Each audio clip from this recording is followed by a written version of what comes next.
каңкылдаган. Усундай болуп түйүлдү калкым маған, канатлы, сабырлы, салдамалы, газларындай күлүмнүң каңкылдаган. Ассаламу алейкум, құрметлі меймандар, студент жастар. Амет Хамде Аймхан Шамуратовалар үй музейіне хош келіпсіз. Бүгін Амет Хамде Аймхан Шамуратовалар үй музейінде үлкен әдеби кеше болып өтпекте. Міне бүгін кезектегі мейманымыз Өзбекстанға қызмет көрсеткен журналист, Қарақалпақстанға қызмет көрсеткен мәдениет қызметкері, Хаммеміз білеміз, сүйіклі журналист, шайыр, жазушы, драматург Алтынгүл Өтениязова. Ассаламу алейкум,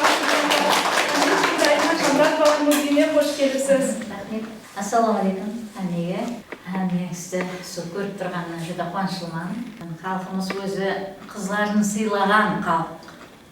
Еш уақытта қызларының жүзіне пәленше жауып, сен сөйлеме деп екінші дәрежелі қылып тастамаған, жоғарыға отырғызып қойған. Міне соның ең бір айқын мысалы ретіндегі халқымыздың сондай қызын сыйлаған халық екендігін барлық дастандарда бар. Соның ең бір біздің дәуірімізде арамызда осындай болған халқымызға өзінің талантыменен қызмет қылған апамыз Аймхан Шамуратованың дей берсін. Аймхан Шамуратованың үй музейінде отырып сіздермен дидарласып тұрғанына жүдә қуаныштымын. Себебі сондай бір дәуірде аял қыздарға теңдік берілмеген уақытта Аймхан апа өзінің талантын, сұлулығын, өзінің сол өнерін ешбір қор етпестен халқына қызмет ете алған солар арқылы. Оған имканият жаратып берген бұл халық. Ата-ана себебі қызларда құқығы бар, тең құқылы олар шығу керек деген ниетпенен бір уақытлары естеміз Бердақ Шайырдың қызы Күліман қыз бақсы деген апамыз болған, оған рұқсат етпеген, қосық айтуға.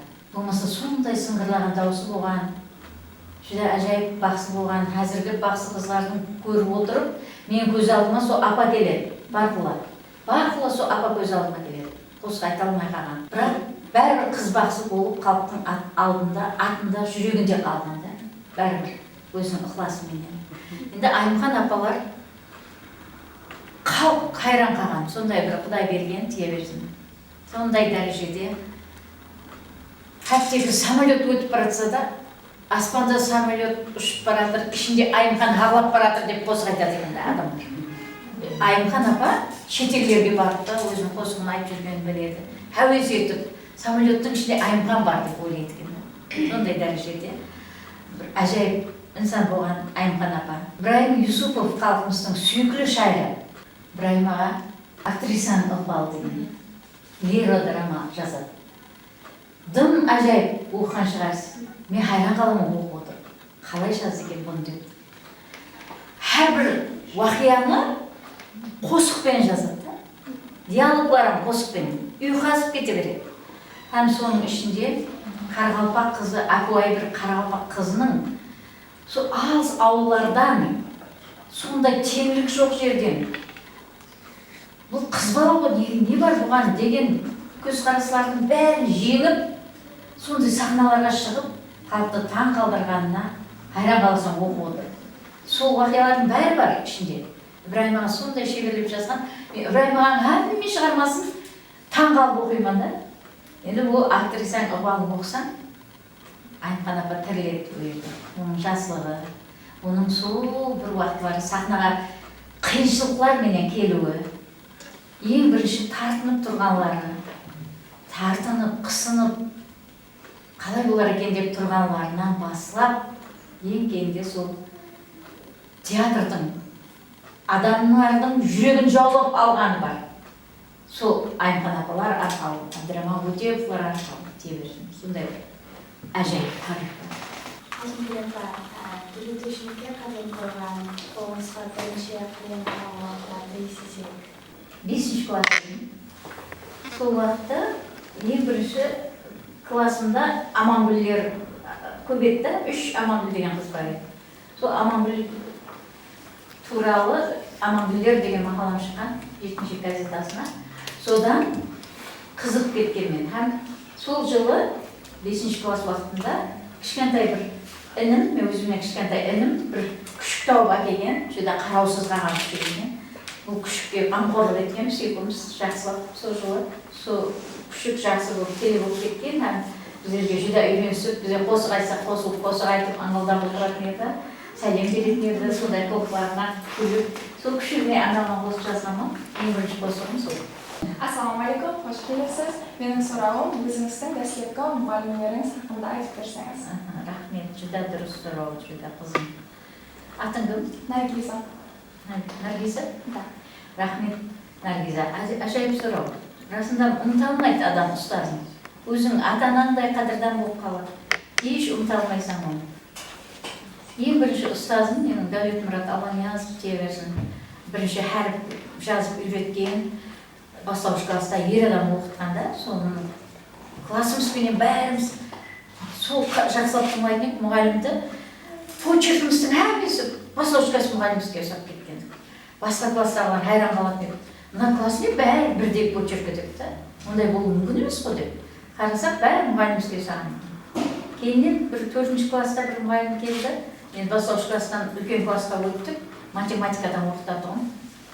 Жаңа математикадан оқысқан кезде жүдә жақсылап оқытатын еді. Қамырдан қыл суырғандай болып бастан баслап түсіндіреді, нөлден баслап. Хайран қаламын. Сол егер түсінбей қалсам, менің характерімді біледі да ол. Мен арқалы бүкіл класты біледі. Ең күйгелегімен ұқсаймын, түсінбей қалсам, о қалай шықты, мынасан қаяқтан шықты деп қасындағылардан сұрай беретін ұқсаймын. Менің шесілеп түсінбей қалдыңыз, себебі Алтынгүлдің настроениесі сондай болып тұр деп қайтадан түсіндіріп бастайтын еді. Сол дәрежеде математикаға қызығып кеттім. Мен математик боламан деп ойлайтын едім да. Мына мұғалімдей боламан, осы қалқан мұғалімдей боламан, қалқан еді аты тебірсін. Сондай боламан, математик мұғалім боламан дейді ғой. 8-ші класста математикадан бірінші орындағанмын, осы республика бойынша. Кейін Өзбекстан бойынша қатынасқанмын. Республикалық олимпиадада бірінші орындағым. Жүдә математикаға қатты қызықтым.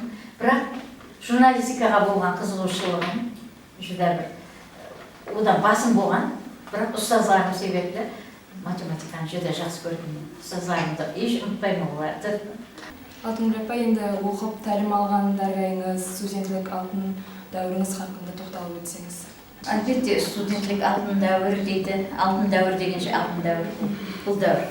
Мен өзім сол уақытларды хайран қалып естимін. Тым қызықлар көп болады студентлік уақытта. Қайсы бір адам тыңласаң, студентлік уақытым бір қызық, ең қызық уақыт екен дейсің. Ибраим ағаның да бір қосығы бар. Нөгіс хақында жазған қосығында айтады.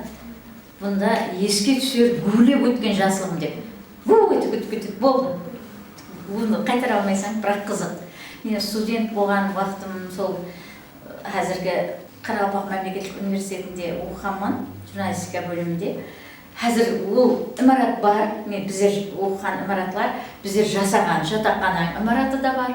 Мен әрдайым оның қасынан қарап өтемін, һәм есіме түсіп өтеді. Қазіргі уақытта алысқа шыққан болсам да, қайтадан студент боламын, ол жерден өтсем, қайтадан бір қызық уақиғалар есіме түседі. Жас болып еслеп отырамын, һәм суретке түсіріп, қайта реконструкциясыленген жүдә әжайып бұл имарат. Айрылар Алматыда, Қазақстанда бірге жатақханада тұрған қызлар, айрылар Ақтауда, оларға жіберемін. Міне біздер үшеуміз тұрған жатақхананың айнасы мынау депті. Оларым хайран қалып тұрады. Тым жақсы болып кетті ғой өгіз деп. Өзі жүдә бір көп қызықлар болған студент уақытымызда. Енді ол кездің қызықларын айтып төсу мүмкін емес. 5 жыл оқыдық, 5 жылдың ішіндегі қызықлар жүдә көп. Студентлігім деген қосықлар дүркін жазғанмын. Соның ішінде қызық уақиғалар кіргізген студент уақытымыздағы. Қазіргі сол өмірлік жолдасымменен де студент уақытымызда танысқанбыз. Сол қыз болуым қызық өзі. Қыз болып жүрсең, жігітлер ізіңде көп ашығың болады. Олардың ішінен біреуін танылуым керек болады. Жігітлер сені таңлап болған келіп айтады, сен жақсы көремен. Бірақ сен қызлар таңлау керек та, енді қайсы бірін өзіңе ұнап тұрған жігітті таңлап сынап жүресің. Сондай уақытта өмірлік жолдасымды сынап жүргенім ол бірінші көрсетті. Ол біздерден кейін оқыған армияда әскери қызметтен келіп. Сондай уақытта оқуға бара тұрсақ, бәріміз бір күні мына қазіргі медициналық институттың несінің қасында оқи тұрмын ғой, сол жерде. Сол жерден зданиеміз өртеніп кетіп, имаратымыз қазір университеттің зданиесінде оқитын болғанбыз. Соған Калин көшені бойлап қатынайтын едік. Сол кетіп бара жатқанымызда жаңағы алдымда бара жатыр екен, жаңағы жігіт мені жақсы көретұғын айтқан, бірақ мен оған жауап бермегенмен қарап тұрсам, мен кетіп бара жатырмыз оқуға, толтырып тротуарды, жаңағы еңкейіп жерге бір зат алып жатырды да, бай бұл жерде жатқан затты алып жатыр-ау деп жаман көріп қалғанман, уақытлар деп жақылап қарасам, нан да, нан. Үфлеп, шаңларын деп қағып, қастерлеп, анайдай дарақтың шақасына қойып жатыр да, құсылар жейді ғой депті. Қатты ұнап қалған сол кезде. Мен ешкімнің ойында жоқ зат, мен аяққа басып кеткен ол нанды. Сол уақытта мен ойлағанмын, жақсы бала екен, нанды қадірлеп жатыр, демек бір қызды да қадірлеп біледі депті. Кейін әсте жылы сөйлеп бастағанма, сонымен бірге түсінісіп бірге тұрмыс құрғанбыз. Жасым 60-ға келді, бірақ жақсы жасаватпыз, ақылқыларымыз бар, күлісеміз, елі сол студент күндерімізді айтып күлісіп отырамыз. Алтынгүл апа, қазір болған уақиғада айтып бер, мен растан қайран қалатпан. Ел ардағындағы сондай танықлы журналист, шайыр, үлкен математик, ойшы математик болып отырғанына, өзіңіздің студентлік уақытыңызды қазіргі уақытта айтып, растан бір қызықлы болғанын мен растан өзіне тартып жатыр.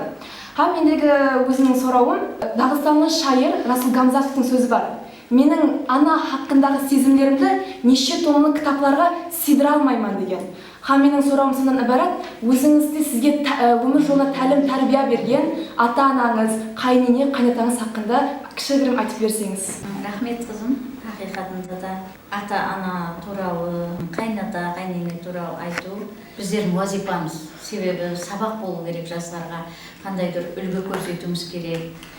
Ата-анамызға сол дәрежеде қызмет еттік, көп жаңағы жүза бір кеуінен шықтық деп айта алмаймын. Өкінемен, оқу деп кетіп қалғаныма, одан кейін тұрмысқа шығып кеттік. Тұрмысқа шығып кеткеннен кейін жұмысқа кіріп, тап оқып бітірген жылы тұрмыс құрдым. Жұмысқа кіріп айлық алғанда, ең бірінші айлығымды анама бере алмағанмын да. Әкем бірінші курсында қайтыс болған, анама апарып бере алмағанмын, қайненеме бергенмен де. Бұл нәрсеге кейін өзім ішім біртүрлі болып қиналғанмын. Сөйтіп анама барып айттым, апа, сонша мені тәрбиялап, туып тәрбиялап оқыттыңыз, мен бірақ сізге айлығымды әкеп бере алмадым, қысындым.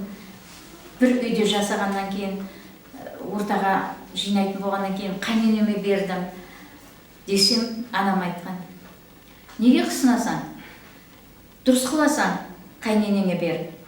Себебі ол сенің жиғышың. Мен де сондай бір анаман, ол да мендей бір ана. Аналар бұл перзенттер үшін жиғыш болады. Сен айлығын дұрыс қылғансаң апарып бер. Ол жиып, ана дүнияға әкетіп қалмайды, сіздер үшін жинайды оны. Дегенде, кейін ананың осы кәпінің дұрысылығына, кейін өзімді басып, әр айлығымды еш қиналмай апарып беретін болғанмын да, енеме. Кейін бұл анамның гәпінің дұрысылығын бірінші балам туғанда білдім. Бірінші балам туып, декрет отпускасы деген пұл береді ғой. 4 айды сен істемесең береді сол айлықты. Соны сол дұрысына деп апарып берсем, енем айтқан, біздер үшін жай салып жатыр еді. Сол жайдың айнек қапысы үшін бүгін 400 сом қарыздар болып келіп едім. Тәуір болды онда 400 сом әкепсең деп не. Соны апарып берген біздерді сол айнек қабылар өзімді, перзентлерімді қаншама суықлардан, аязлардан қорғаған, қызмет қылған деп қарап отырсам, анамның гәпі дұрыс екен де. Бәрібір сол бәрі біздер үшін жинайды екен, біздер үшін ешкім арқалап кетпейді екен, ешкім еш жаққа. Бәрі өзің қандай ақ көйлегімен тауып, сол ықыласпенен берсең, бәрі өзіңе қайтады екен де. Бәрі өзіңе қызмет қылады екен. Анамның әрбір гәпінің дұрыс екенін түсіндім сол уақытта. Ұлыма, қайненем де жүда жақсы адам болды, жүда Ибраим Юсуптың қосықларын оқып беретін едім. Шымбайдан да, Шымбай деген бұл хайран қаламын, ана тілдің ең жақсы үлгілері сақланған, ең жақсы дәстүрлер сақланған ел. Ауыр дәстүр, ауыр, бірақ ауыр болса да бәрібір тәрбиелік ахметі бар да. Сол келін болып түскенімде ауыр екенін білдім бұл дәстүрдің. Себебі үйде 14 адам бірге тұратын еді да, 14 адам. 14 адам, абысының бар, қайнаға бар, бикеш бар, олардың 6 баласы бар, қайненем бар, әмеміз бірге тұрамыз. Кішкентайларының үлкен ешкім, әмесінің қолына су алып шығасаң, ауқаттан алдын. Ауқаттан кейін табағын алып болып және су алып шығасаң, кірлерін жуасаң. Енді анегерде кран тұрады, бар жуып келмейді ешқайсысы. Себебі дәстүр. Қолына су алу керек, ол саған бақытлы бол деп айту керек. Пәтия беру керек. Содан бақытлы болу керек келін. Не деген ауырды, баста қиналып жүрдім. Ана кранға барып жуып келген не екен деп та. Қарасам, бұның неғында тәрбиелік ахметі бар екен. Өсіп өнбейсең, бақытлы болғайсаң деп айтады екен да. Үлкен кіші әмесі сол алғыс айтқаннан кейін адам алғыспенен ер көгерер дейді ғой. Жауынменен жер көгерер дейді. Сондай сол алғыслардың арқасында, әрбір қиын заттың арқасында бәрібір жақсы зат болады. Мен ойымда. Енем өзі мақтанатұғын еді. 16 жыл енеме қызмет еттім депті. Мен айтатын, мен енемнен о заман құда қалесе, мен оданам көп жыл қызмет қыламан депті. Ниетіме жеттім, енем менен 22 жыл бірге жасадық.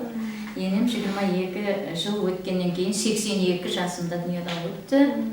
Бірге жасадық. Бірақ қазіргі уақытта хайран қаламан айрым қызлар айтады екен. Менің ұлларым бар, енді қыз қарап жүрпен. Неге ол қызды қойып кеттің, дым жақсы қыз еді ғой деп айтамау кейде. Ол дейді сөйлесем айтты, мен ата енеге қызмет қылмаймын деп айтты.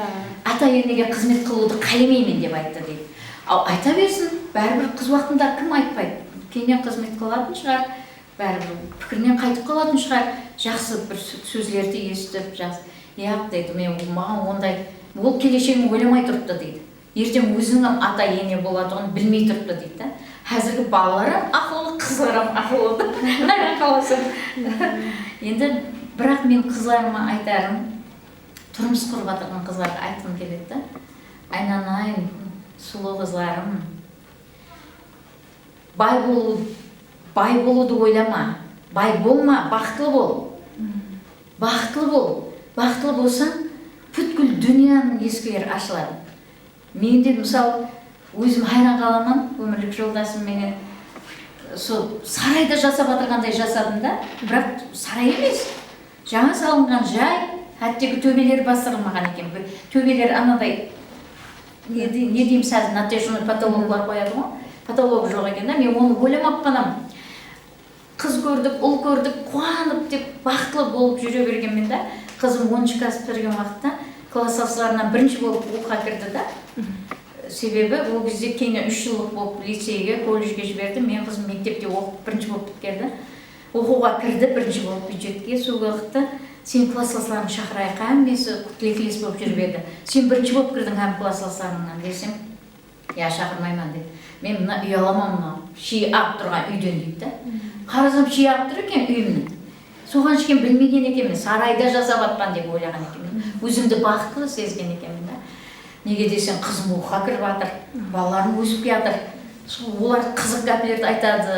Солар менен бақытлы сезіп жүріп еді. Кейіннен барып үйімізге қарап ұят болған екен, расында мына отырғанбыз деп та.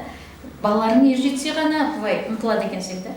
Кейіннен отырған жерлеріміз бәрін жақсылап, ремонтлап, кейіннен барып балаларымыз ер жеткеннен кейін ұлларымыз ер жеткен соң оннан да бетер жақсылап сұлулауға әрекет етті. Бірақ әзірге 60 жасқа келіп, енді ойлаймын да, адамға бақытлы жасау үшін сарайдың керек жоқ. Сарайдың керек жоқ. Өзің бақытлысың ба, ішінде адамның күйеуінде болады екен да сарай. Адамның күйеуіндегі сарайы жақсы болса, жақты болса, кем болса, сонымен бақытлы жасап өткеруге болады екен. Мен ойлаймын, сондай етіп пікірлеген үшін да мен көп кітаплар жазған шығарман, көп кітапларды оқи алған шығарман, көп кітапларды оқыған пайда берген шығар, көп кітапларды оқыған пайда берген деп ойлаймын. Соның үшін да ата-ананың, ата-ененің әрбір сөзін, бірден яғни маған керек емес деп тасламай кіттай ақылға салып ойлап көріп кейіннен қолдану керек та деп ойлаймын.